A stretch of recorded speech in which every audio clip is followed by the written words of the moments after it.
right, so here we go. I don't know if I'll keep doing Substacks from my car, but today I just decided to do it. So unfortunately, unless I'm stopping at a stop sign like I just did, I'm not going to be really looking at people or looking at the camera while I'm talking. But I decided I wanted to get up here and share something that's kind of at the top of my mind right now. A couple days ago, someone said to me that now that I'm around more people who think open-mindedly and have a more expanded way of viewing spirituality, that I was going to probably start remembering things that I used to think when I was a kid. And I had this strange feeling come over me when they said that. I actually got an instant headache and started feeling sick. And I thought that was strange that I would have that kind of physical response. I'm at a stoplight now. As I talked to my wife about it, I started thinking why that might be. Why did I start getting sick about it? And I realized that what it brought up for me was memories of my family and other people trying to shut down parts of who I was and how I engaged the world as a child. Um, but there's a few things about the way I engage the world that I'm really starting to look forward to engaging the world in this way again. One of the things I said in a video a couple days ago was that for a long time, I could not experience what people call separation, like the division between people. I legitimately felt this sense as if I were one with all of life. Like I just felt that, like, whatever it was that made me alive, I had this intimate awareness that the same thing made everyone else alive. And sometimes when I saw people being mean or unjust or something like that, it wasn't about how they treated me. It pained me to see other people harming their souls. I don't know why I felt that way, but I did. If I saw somebody doing something unjust, or even when somebody was acting rude to me or harmful to me, or in my relationships when people were projecting or taking stuff out on me, I never felt defensive like I needed to protect myself. I felt like, why are you doing this to yourself? Why are you doing this to your soul? And I feel the same way about people today, but I got to a point where I started being like, I don't want to be one with these suckers. So then I started, kind of projecting that separate idea, that idea of separation. But recently, I've really kind of reconnected with that awareness that I'm connected to the same thing that makes everyone alive, even the people I'm not cool with. In this experience, I'm intimately aware of the fact that we're interconnected, and that, to Thich Nhat Hanh, the way Thich Nhat Hanh said, is there's interbeing.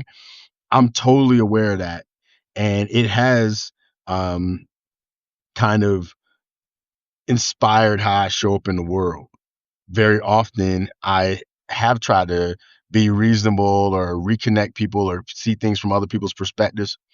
And because of that innate understanding of oneness, even in the tension of not liking the way some people show up in the world.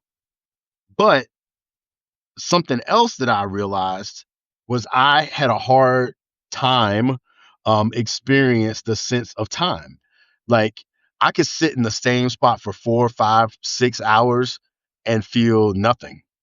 I think I developed that capacity because my brother was sick when I was little, and my mom used to take me into the children's hospital, but I couldn't go into my brother's room. So a lot of times my mom would just leave me in the hospital, and she would just leave me in the waiting room and just tell me, "Hey, Pedro, sit here and don't talk to anybody. And if anybody asks you where I am, just don't say anything, because if I get busted for leaving you here, then Child Protective Services might take you. So you don't want that to happen, do you? So just don't talk to anybody and just sit here and be quiet." And so I used to sit there for extended periods of time, just being quiet, just sitting still, just staring. Later, I realized that it was some form of meditation that I just adapted to, but I didn't know the word meditation yet. It was just sitting. And I used to look forward to getting out of school and just sitting in a chair for hours with nothing to do, no one to talk to, and just sit there. And I did the same thing when I was an adult until I got married, and then I had somebody in the house all the time, which I wasn't exactly thrilled with. But I used to just sit there and just be. And that was a very essential part of how I showed up in the world. I didn't listen to music in the car. When I was single before I met my wife now, I didn't have the internet in my house. I didn't have television. I didn't have anything. All I did was go to work, come home, read, and meditate for the most part. And then I would go read poetry at poetry readings and stuff. But I was just a person. I tried to cultivate an inner quietness and an inner stillness that I could take with me everywhere, that I showed up. And that shaped how I saw the world for a long time. Uh, the downside of that, if you can call it that, is I showed up as being a weirdo to a lot of other people because that cultivation of inner stillness and silence wasn't valued. It is what it is. But what I want to talk about right now is that stillness and that timelessness that is also a part of who we all are. And we lose a sense of that when we start engaging in systems and cultures and things that tell us we have to earn, and we have to earn our time, and all these other things that have really confused who we are and make us miss out on the essence of who we are. And so, hi, John. Hey, and Mark. So basically, what I was reminded of this morning is I had to deal with a customer service situation. And I could feel myself starting to be frustrated with it because I thought it was going to be something that took like a couple minutes, but it actually took more than an hour. And I could feel myself being like, wow, this is a waste of time. But then as I started to think that idea of it being a waste of time, I remember what that lady said, that I would start remembering things from how I saw the world when I was younger, and now that I'm around more kind of open-minded spiritual people. And so I started asking myself, where does this idea of waste of time come from? And then, it's easy to kind of track where that come from because we commoditize everything. And the biggest commodity we have in this world right now is this illusion of time. And then we also monetize everything. So we say time is money. So then there's this unconscious kind of idea that if you're spending time doing something that doesn't earn money or isn't being filled with pleasure, then somehow you're wasting time. And so I started telling myself, don't think of this as a waste of time. Think of it as this is the experience you're having, and it just takes the amount of time that it takes. And then I could feel my ego, or whatever you want to call it, being in resistant to that. Like, no, this shouldn't take this long. This shouldn't this. But it didn't matter if it should or shouldn't in my mind. That's how long it was taking. And so I had to start to ask myself, you know, what makes us so um I don't know what the word would be, operating from a place of lack when it comes to time. And, ultimately it comes down to, I would say, the fear of death, the ultimate loss of time. And that on a subconscious level, we are constantly assaulted by this fear that then makes everything feel like our time has to be well spent, so to speak. And then I asked myself a question: what if I experience myself as an eternal being?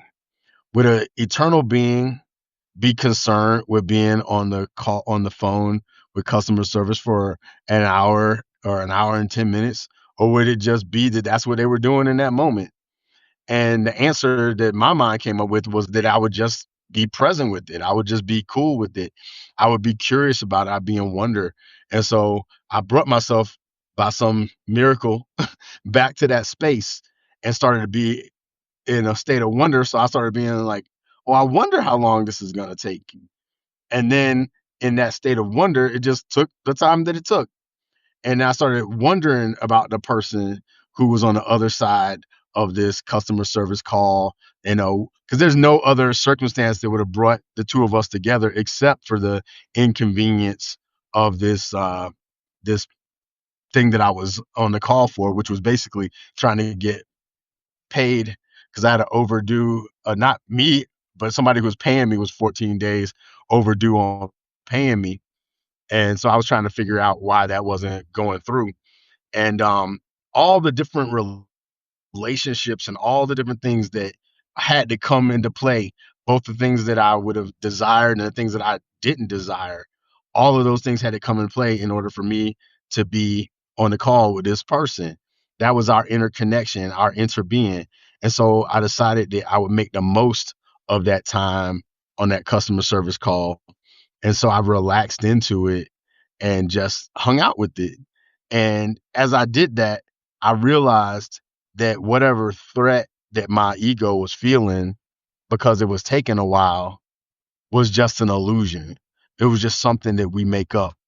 And that can be said for a lot of things. There's a lot of things in our lives that take up our energy and our consciousness, and it's all based in this fear of loss and experiencing ourselves as a finite being with finite resources and finite this and finite that. And it really shapes the way you see the world. And in this season of my life, I want to get back to that child mind that I came into the world with, where I felt connected to everyone and I wasn't concerned with time and I was able to be present and I was able to cultivate an inner stillness and to make that my priority. Because I remember that when I did make that my priority, life was a lot more magical. So, my invitation to you all is to make the most of your time.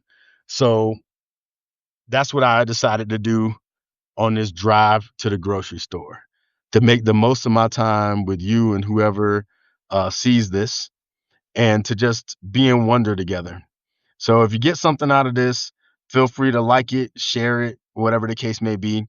I am on a mission, if you will, to create new things with people who are open hearted and open minded and who want to live from possibility. We already know what doesn't work, we do a shitload of it. So if you're done doing what doesn't work and you want to experience yourself more fully, you want to experience others more fully, you want to remember who you came into the world as. I'm on that journey. I'm inviting you to join me and connect with other people because I think that there's a lot of amazing things we can do when we create from a place of fullness, when we create from a place of infinitude, when we create from a place of knowing that we're loved, that we belong, that we're not as threatened as we think we are. Because a lot of the crazy things that we see happening in this world is fearful people afraid of loss and then thinking other people are threats. And I'm choosing to eliminate that from my life to not spend time, if I can help it, with people who operate that way and to create more community and spaces with people who can see promise in this world because all of it exists. We have choice. We can be people. Einstein said you can live as if everything's a miracle, or if nothing is a miracle. I'm gonna choose to live as if everything is a miracle. I'm gonna hang out with other miracle makers, and we're gonna have a good time. So that's the shift I'm making. That's the invitation to those of you who are up here, Mark, John, and I think one other person. And if you, like I said, share this with other people. Let's have more conversations like this. I'm probably going to do more videos. Um, Still going to do some writing, and I am going to soon share the introduction to this book that I'm writing called Words That Have Never Been Spoken. So I'll be sharing that. That's going to be with for folks who choose to be paid subscribers. Um, Mostly because I gotta have some kind of boundary if people don't like it, and like I don't feel like listening to it, something like that.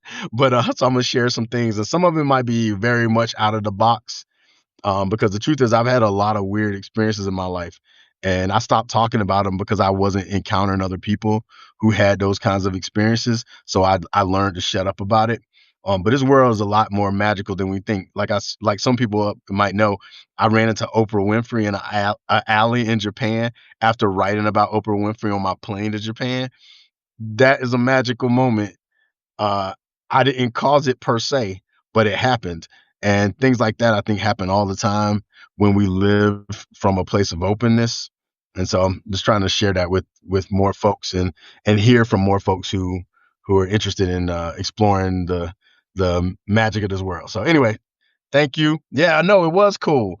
I don't know if you've seen my past post, Mark, but it was. I got pictures to prove it. I met three people, four people, if you include Gail King, who was an amazing light being or whatever you want to call her. She was radiant as a mug. I can't even explain the radiance I felt from Gail King. But I met Lashana Lynch, who I wanted to play my mom in a movie. I met Oprah Winfrey, who I wanted to produce the movie, and met Ava DuVernay, all in Japan, while on the plane trip writing a script proposal for a movie starring Lashana Lynch, directed by Ava DuVernay, and produced by Oprah Winfrey. And I met all of them in a 10-day window in Japan. That's crazy. But anyway, enough of that. I got more stories of crazy situations like that I'm gonna start telling people, because some people think I was full of crap when I would say that these kind of things happen to me, but I wasn't. I'm not. And yeah. So anyway, peace, love y'all, and be well.